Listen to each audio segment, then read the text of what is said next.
नमस्कार विद्यार्थी मित्रांनो, मी अनुप नागपुरे तुमचं स्वागत करतोय आपल्या या असिस्टंट टाउन प्लॅनर PYQs 2013च्या बॅचमध्ये.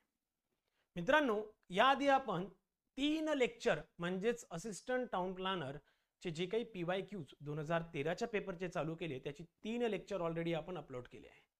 आणि पुन्हा तुम्हाला एकदा सांगतोय की 2013चा हा पेपर इम्पॉर्टंट ठरू शकतो 2024-25च्या पेपरसाठी. जे विद्यार्थी खरंच सिरियसली अभ्यास करतायत त्यांनी 2013चा पेपर कुठेही मिस करू नका, किंवा हे जे काही PYQs आहे खरंच खूप महत्त्वाचे ठरू शकतात तुमच्या 2024-25च्या स्टडीसाठी.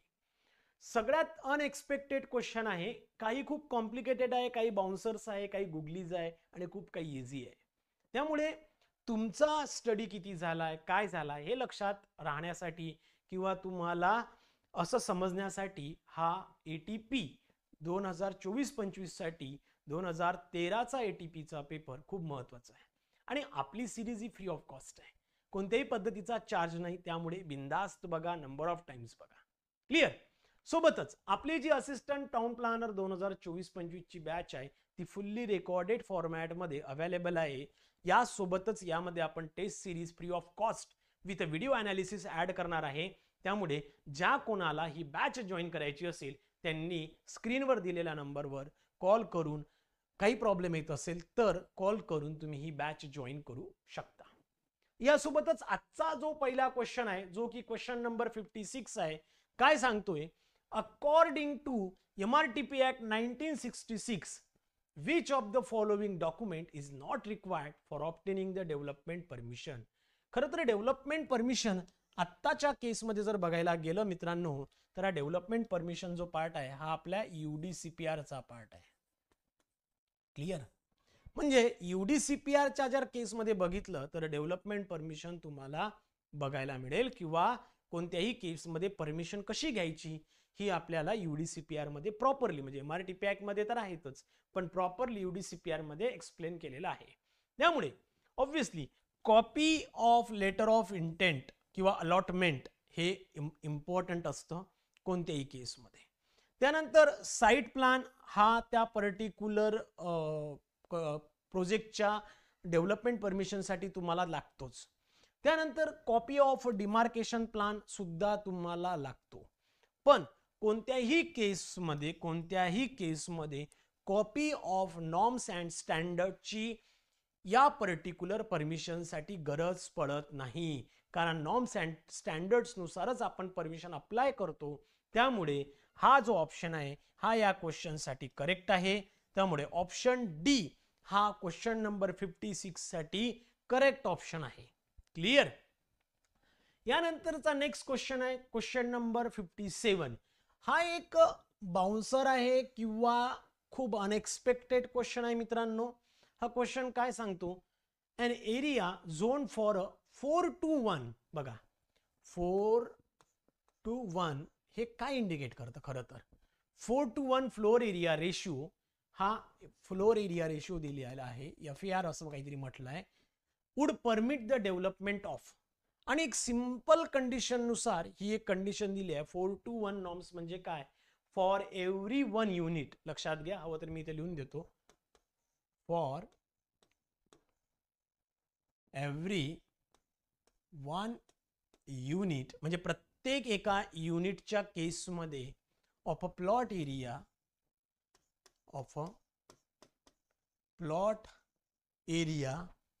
4 units of 4 units of floor area. बघा ही कंडिशन असते 4:1. म्हणजे काय, प्रत्येक एक युनिट एका फ्लोअरवर असून त्याचा फ्लोर एरिया रेशिओ हा 4 व्हायला पाहिजे. बरोबर? आता फ्लोर एरिया रेशिओ म्हणा किंवा FSI म्हणा, एकच कंडिशन आहे. आता आपण 1 by 1 स्टडी करूया आणि बघू. 6 स्टोरी बिल्डिंग म्हणजे 6 स्टोरी आहे. बघा 6 स्टोरी आहे, 1 2 3 4 5 आणि 6, 1 2 3 4 5 6, 6 story building covering the entire plot. Entire plot म्हणजे 100% इथं आहे, 100%, 100%, म्हणजे असं जर विचार केला तर याचा एक FSI, याचा याचा याचा याचा याचा म्हणजे 6 FSI तयार होणार, 6 होणार. हे अलाउड नाहीये, हे अलाउड नाहीये, नाहीये म्हणजेच अलाउड नाहीये म्हणजे इथे 4 पाहिजे आपल्याला, म्हणून चालत नाही. बघा सेकंड ऑप्शन बघू, सेकंड ऑप्शन बघू, हे येत नाही. हा बघू second. An 8-story building covering the half of the plot. 8-story building. 1 2 3 4 5 6 7 आणि 8. बघा हाफ ऑफ द बिल्डिंग म्हणजे 50% आला. 50% म्हणजे हा हाफ, हा हाफ, हा हाफ, हा हाफ, सगळं हाफ हाफ जर केलं तरी ते 4 FSI बनतो. क्लिअर? म्हणजे याला परफेक्ट मॅच करतो. तर कदाचित हे ऑप्शन बरोबर असू शकतं. पुढचे पण खाली चेक करूया. जसं मी तुम्हाला सांगितलं की पहिलं ऑप्शन करेक्ट नाहीये. त्यानंतर आहे 4 story building. 4 story building covering the half of the plot. 4 story म्हणजे हे नाहीये, 4 स्टोरी 1 2 3 4 आणि हाफ म्हणजे हा हाफ हाफ हाफ हाफ हे दोनच होतोय. FSI किती होतोय मित्रांनो? 2. चालत नाही. Last an 8-story building covering 1/4 of the plot. 8 story 1 2 3 4 5 6 7 8 8 आहे आणि 1/4 हा जर 1/4 प्रत्येक केला तर तुम्हाला लक्षात येईल हा अर्धा पाऊण 1 आणि ह्यासाठी म्हणजे 2च बनतोय. म्हणजे इथे FSI बनतोय तो 6, इथे बनतोय तो 4, इथे बनतोय तो 4 स्टोरी बिल्डिंग कव्हरिंग 2 आणि इथे पण बनतोय 2. म्हणजे ऑप्शन बी हे करेक्ट येणार या पर्टिक्युलर क्वेश्चन नंबर 57 साठी. क्लिअर? आय होप सो तुम्हाला लक्षात आलेलं असेल. Clear? Next 58. As per the national building code 2005 the minimum size of habitable room in square metre.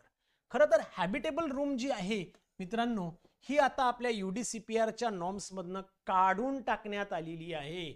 Habitable room कुठेही आपल्या पर्टिक्युलर कंडिशन मध्ये नाही. पण तरीही जर का म्हणजे तुम्हाला पाहिजेच असेल तर खरं तर ॲज पर द NBC जो आहे 2005च्या त्यानुसार 9.5 स्क्वेअर मीटर ही ऍक्च्युली त्याची साईज होती.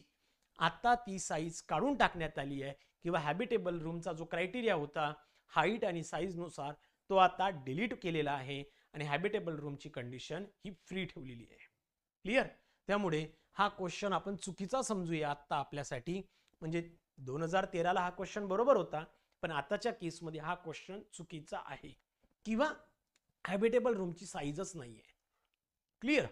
चला नेक्स्ट 59 काय सांगतोय? The scheme in which additional FSI is provided to the owner. बघा additional FSI provided to the owner of the plot in lieu of the land acquired which can be used elsewhere is called as. एखाद्या प्लॉटच्या बेसिसवर त्याला additional FSI दिला असेल आणि तो कुठेही वापरता येतो त्याला आपण काय बोलतो? TDR बोलतो.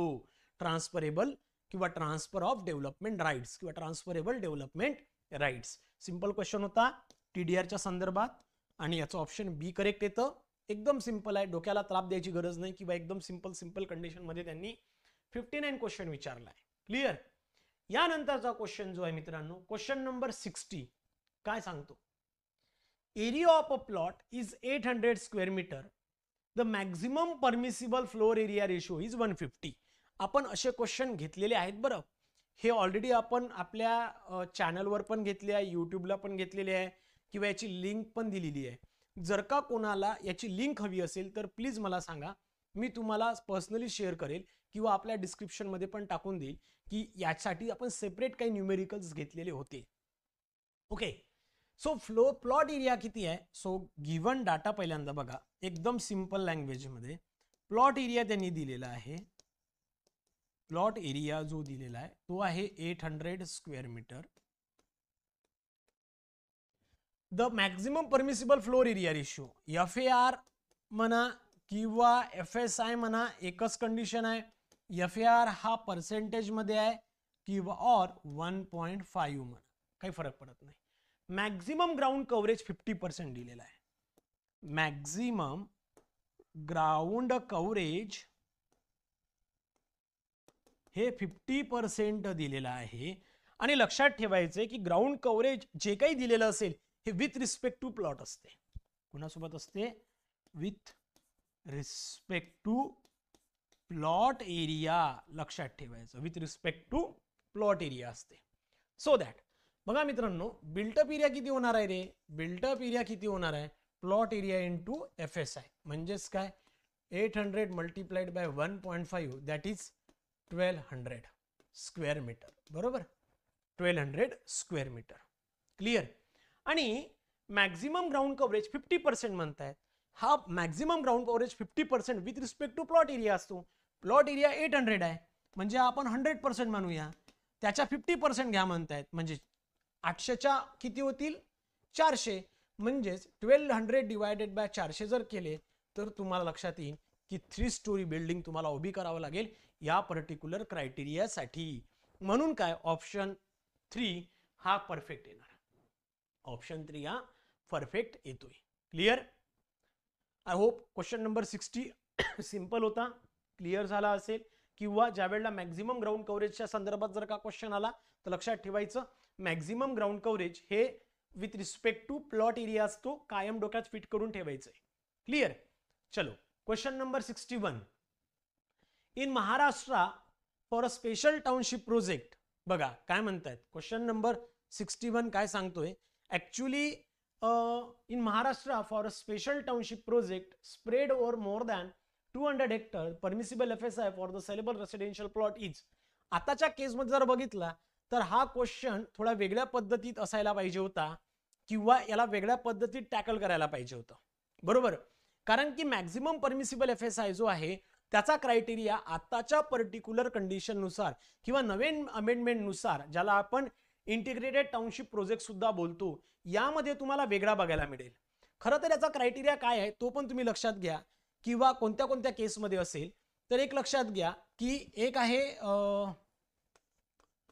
40 to 200 hectare, more than 200 hectare to 500 hectare, आणि एक आहे लास्ट आहे मोर दॅन 500 हेक्टर. यासाठीचा जो मॅक्झिमम परमिसिबल FSI चा जो क्रायटेरिया दिलेला आहे मित्रांनो, तो काय दिलेला आहे बघा. जर का 200 म्हणजे 40 to 200 असेल, 40 to 200 असेल तर up to 70% of a basic FSI किंवा बेसिक परमिसिबल FSI युटिलाइज केला जाऊ शकतो. 40 साठी किंवा इथे लिहू का 40 to 200 असेल तर यासाठी यामध्ये up to 70% basic permissible FSI utilise केल्या जाऊ शकतो. किती? 70%. आणि जर का मोर दॅन, बरं इथे मोर दॅन 200 टू 500 असेल हेक्टर तर मग up to 80% of basic permissible FSI utilise केला जाणार. आणि जर का मोर दॅन 500 असेल हेक्टर असेल तर त्यामध्ये मग 90%च आपण नाही 500 मध्ये 100 आपण यूज करतो. 100% बेसिक परमिसिबल FSI युटिलाइज करणार आहोत. ही क्रायटेरिया तुम्हाला लक्षात ठेवायचा as per the new amendment. Naveen amendment नुसार हा क्रायटेरिया आता आहे. त्यामुळे हा क्रायटेरिया तुम्ही लक्षात ठेवा, डोक्यात फिट करून ठेवा. आणि ITP चे सुद्धा आपण लेक्चर फ्री ऑफ कॉस्ट आपल्या चॅनलवर टाकलेले आहे. यूट्यूबला जर गेले तर तुम्ही सर्च करा, you will get the condition for the ITP. म्हणजे ITP चे जे नवीन अमेंडमेंट आले त्याच्यानुसार काय चेंजेस झाले हे सुद्धा मी ग्रुपवर 2 की 3 व्हिडिओज घेऊन सगळं क्लिअर करून दिलंय. इन शॉर्ट सांगायचं झालं तर की ITP फ्री ऑफ कॉस्ट आपल्या चॅनलवर अवेलेबल आहे. तुम्ही फक्त सर्च करा आणि बघून घ्या. जर का नसेल तर डिरेक्टली मला कमेंट करा. मी लिंक मध्ये त्याची डिस्क्रिप्शन मध्ये त्याची लिंक सुद्धा टाकेल किंवा तुम्ही सुद्धा मला कमेंट करा, मी तुम्हाला पर्सनली लिंक शेअर करेल. ओके. सो हा क्वेश्चन अशा फॉर्मॅट मध्ये हवा होता. ऑप्शन्स याचे आता चेंज व्हायला पाहिजे होते. सो 61 अशा कंडिशन मध्ये ऑप्शन्स असतील त्याचे. क्लिअर. नाव 62 काय सांगतो? The minimum requirement of contiguous land excluding forest, river creek ETC by developer for the township special township म्हणजे ITP साठी किती पाहिजे मिनिमम 400 पाहिजे. सिंपल आहे. हा सिंपल क्वेश्चन आहे, अनएक्सपेक्टेड आहे आपल्या 2024-25 साठी, पण तरीही सांगता येत नाही म्हणून just be ready for that. So 62 ला ए करेक्ट येतो. मिनिमम 40 हेक्टर किंवा जवळपास 100 एकरच्या जवळपास. क्लिअर. 62 ला ए करेक्ट. त्यानंतर 63 जर बघितलं, इन महाराष्ट्र हाऊ मच, तर बघा हा क्वेश्चन जो आहे मित्रांनो, क्वेश्चन नंबर 63 हा थोडा आपल्याला दुरुस्त करायचा आहे, जो की आपण आपल्या लास्टच्या व्हिडिओमध्ये घेणार आहोत. किंवा 63 जो हा क्वेश्चन आहे हा नंतर म्हणजे जो लास्ट एक व्हिडिओ बनणार ज्यामध्ये ATP 13, ATP 18, ATP 2022, ADTP चे सगळे पेपर आणि TP चे सगळे पेपर यामध्ये असणारे चुकीचे क्वेश्चन किंवा ऑप्शन किंवा जे काही कन्फ्युजिंग क्वेश्चन आहे यासाठी आपण सेपरेट एक व्हिडिओ तयार करू ज्यामध्ये सगळे क्वेश्चन टाकले जातील. त्यामुळे 63 आपण स्किप करतोय, याला दुरुस्त करून प्रॉपर अरेंज करून याला तुमच्या समोर आणेल विथ लेबल, म्हणजे याला प्रॉपर कुठला क्वेश्चन आहे कुठला नाही हे सुद्धा आपण काढून ठेवलेला आहे. क्लिअर. त्यानंतर 64 बघा. 64 काय सांगतोय, तर 64 at an intersection of a road where vehicles from converging areas are forced to move around the central island in a clockwise direction is called as, त्यालाच काय बोलतो आपण, रोटरी इंटरसेक्शन बोलतो. क्लिअर. त्यालाच आपण काय बोलतो, रोटरी इंटरसेक्शन. आणि त्याची डायग्राम सुद्धा मी इथे तुम्हाला दिलेली आहे. ही फिगर तुम्ही बघून तुम्हाला लक्षात येईल की कोणत्या पद्धतीचा क्वेश्चन होता ट्रान्सपोर्टेशनच्या संदर्भात आणि त्याला आपण रोटरी इंटरसेक्शन बोलतो. राऊंड बाउट सुद्धा एक कंडिशन आहे यामध्ये, जी की आपण आपल्या नोट्समध्ये पण टाकली आहे किंवा आपल्या कोर्समध्ये पण घेतलेलं आहे. त्यामुळे 64 ला ए करेक्ट. त्यानंतर मित्रांनो 65 the term roadway is used for, बऱ्याचदा रोडवे हा वर्ड आपण वापरतो, तर खरं तर रोडवे टर्म साठी मी एक डायग्राम सुद्धा इथे दाखवलेली आहे. तर रोडवे ही जी डायग्राम आहे मित्रांनो ती इथनं ते इथपर्यंत येत आहे बघा. हा झाला रोडवे. रोडवे मध्ये काय येतो, कॅरिजवे येतो आणि शोल्डर येतात. कोण येतात, रोडवे मध्ये काय येतो, कॅरिजवे आणि शोल्डर येतात. त्यामुळे रोडवे ही term carriageway and shoulder of road साठी आपण युटिलाइज करतो. म्हणजेच काय 65 ला ऑप्शन सी करेक्ट आहे. डोक्यात फिट करून ठेवा, कदाचित आपल्या पण पेपरला येण्याचे चान्सेस आहे किंवा 2024-25 ला सुद्धा याच्या रिलेटेड जर क्वेश्चन आला तर तुम्हाला माहिती असायला पाहिजे की याचा आन्सर काय असू शकतं. क्लिअर. सो 65 ला see correct. Carriageway and shoulder of road हे दोन्ही मिळून रोडवे हा कंडिशन तयार होतो किंवा टर्म तयार होत असते. क्लिअर. तर मग मित्रांनो आजच्यासाठी थांबूया, भेटूया आपण आपल्या पुढच्या व्हिडिओ सिरीज मध्ये. तोपर्यंत धन्यवाद.